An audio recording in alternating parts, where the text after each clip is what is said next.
Hello everyone, in this quick video I'm going to show you how you can easily see your chat history on DeepSeek AI.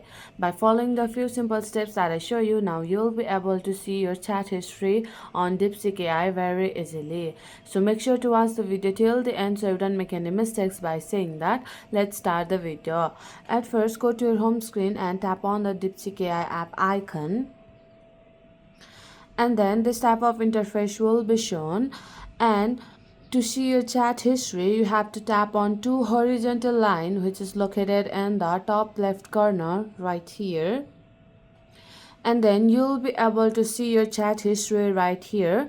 And if you tap on any of your chat history, then you'll be able to review your chat history or the questions that you have asked to the DeepSeek AI. So this is how you can see your chat history on DeepSeek AI. So my friend, that's it. If you find this video helpful even 1%, consider subscribing and leave a like.